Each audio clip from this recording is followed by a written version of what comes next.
Number 1. Monica Geller. Monica's apartment isn't just where everyone hung out. It's the anatomy of her psyche laid out in real estate. Every inch of that space traces her need to nurture, to organize, to keep connection from collapsing into mess. The funny part? For all her legendary tidiness, the design itself hums with unrest. You notice it in the layered blues, the offbeat mix of eras, the small clash between order and comfort. Early seasons showed chipped mugs, secondhand chairs, glassware that never quite matched. Proof she was building stability from scraps. As her confidence grows, the kitchen shifts, gleaming yet lived in. A working heart rather than a shrine. By the end, the apartment settles into calm authority. That kitchen, packed with laughter and leftovers, becomes her truest mirror. Warm, imperfect, and endlessly open. I can't believe it! I'm gonna be an aunt! I'm gonna have like a nephew! Oh, that's nice. Get out! Number 2. Chandler Bing. Chandler Bing's apartment always told on him. The space existed as armor, his jokes made solid through decor. Recliners planted like forts, odd posters about nothing. The walls buzzing with bachelor static. Every detail screamed denial, a physical translation of sarcasm as shield. Look closer though, and emptiness creeps in. Corners left bare, lighting uneven, a deliberate imbalance that mirrors his awkward pauses after every punchline. Then the duck and the chick arrive, and suddenly empathy takes up space. Caring for fragile things becomes his first real emotional practice. When he finally moves in with Monica, clutter meets color coordination. The fortress melts into a home. His guarded design gives way to balance, shared furniture, warmer hues, symmetry that doesn't feel forced. By that point, the transformation's complete. The room relaxes because he finally does. Quick pause before we dive into the next hidden meaning. If you're enjoying this breakdown, make sure to hit that subscribe button right now. We've got even deeper Friends theories. Trust me, you don't want to miss what's next. I've decided that my best man is my best friend Gunther. Number 3. Phoebe Buffet. Phoebe Buffet lives inside her own kind of dream logic. Her apartment feels like a mood board of her soul. Bright, messy, and full of odd harmony. Every bead curtain and bit of mismatched art forms its own rhythm. Free yet strangely precise. Beneath all that color, though, the room whispers about loss and rebuilding. Circular mirrors, rounded lamps, even the pattern of her jewelry repeat like quiet mantras. Each loop marks another round of reinvention, another gift of empathy learned the hard way. The set designers pulled from thrifted textures for a reason. Her life was built from found objects that carried stories, not status. None of her decor is random. It's a coded autobiography. Each trinket and soft light translates pain into beauty, chaos into clarity, a spirit turning experience itself into art. So will you help me? I really want to be in this play. Sure! Tout le plaisir est pour moi, mon ami. Number 4. Joey Tribbiani. Joey Tribbiani is the paradox in plain sight. Naive enough to fall for anything. Wise enough to live without fear. His apartment looks like classic guy decor. The recliners, the random gym gear, the posters stamped with swagger. But it's all camouflage for emotional stillness. A grown man circling adolescence. The muted beige and brown walls flatten time, as if his career and self-image never move forward. Then you spot Hugsy or the toy penguin perched nearby, tiny bursts of softness disrupting the monotone. Each childish object reveals a kind of purity that life hasn't worn down. As seasons roll on, props shift slightly. More clutter, same heart. His stalled environment becomes the show's quiet punchline. Joey's mess isn't neglect. It's sincerity left unguarded. Proof that empathy can survive even inside the shallow joke. Work in soap operas, some of you are going to have to become much more attractive. All right. Number 5. Ross Geller. Ross Geller's world runs on logic, but his apartment exposes its cost. Every surface is carefully arranged, every color muted to the edge of invisibility. The beige, the symmetry, the tidy shelves, they're not just aesthetic, they're defense mechanisms against chaos. His decor doubles as a thesis on control. Fossils in perfect frames, neatly stacked books, and museum-like lighting signal his devotion to the past.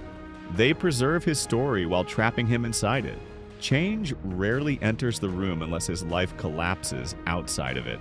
A divorce, a breakup, a new obsession snapping the stillness for a moment. Then everything returns to neutral, as if he's rebuilding a cage with better fossils. The order stays, but the comfort never does.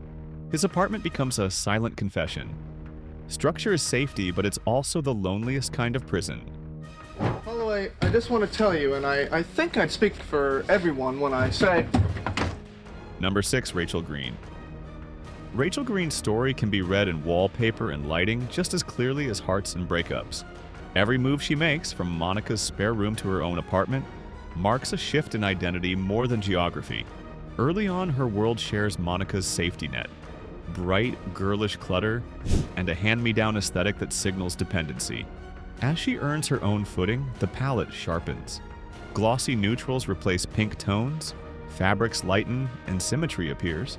Fashion sketches and vases of flowers start to appear, nodding to her creative focus and growing self-awareness. The mirrors double that idea. She's literally surrounded by her emerging reflection. Over time, she edits her space the way she edits her life. Fewer distractions, more definition. What began as someone else's background finally becomes her own composition, confident and uncluttered. Sick of the lousy tips. Sick of being called excuse me.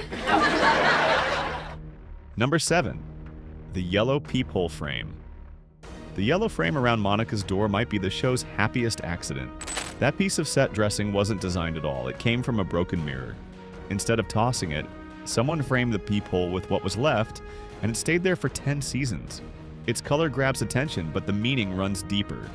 The doorway becomes both boundary and bridge, the line between personal space and community.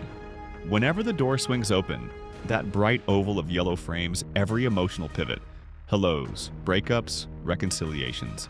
The irony is that the symbol of welcome also witnesses loneliness. Inside, the group grows up, drifts apart, reunites. Through it all, the frame never moves. That accidental relic turns into the quiet definition of home, an unplanned detail that made the entire world inside that apartment feel solid. Guys, there's somebody I'd like you to meet. Number 8. The Magna Doodle. Hanging near Chandler and Joey's door, the Magna Doodle looked like background clutter, a whiteboard no one was supposed to notice. Yet, episode by episode, it became a voice of its own. The doodles and scribbles swapped out constantly, sometimes echoing a plot beat, other times slipping in jokes meant only for cast and crew. What started as set dressing turned into a conversation hidden in plain view. A silly drawing might mirror a breakup mentioned seconds earlier, while another week it teased an inside joke from the soundstage. For the actors, it doubled as a live message board. Small notes passed between takes that accidentally slipped into the show's universe. By keeping that habit going, the crew left fingerprints on every episode. The Magna Doodle broke the fourth wall through humor, quietly bridging fiction and friendship. Number 9, the recurring number 7. The number 7 quietly keeps surfacing through the series, tucked into jokes, props, and even timing. On the surface, it feels random, but the repetition is too consistent to ignore. Apartment numbers, throwaway gags, and scene cues all seem to orbit that same digit. It's there as both design and rhythm. 7 carries weight in myth, balance, and luck. An echo of harmony inside a show built on 6 characters, constantly rebalancing their bonds. 6 friends and 1 shared space make 7. The unseen equation that holds everything steady. Visually, it slips through the background like symmetry disguised as coincidence. Each time it reappears, the number grounds the chaos, a quiet reminder of wholeness the story keeps chasing. By the end, 7 becomes shorthand for unity. The invisible 7th friend, steady and unspoken, holding the rest together. For me.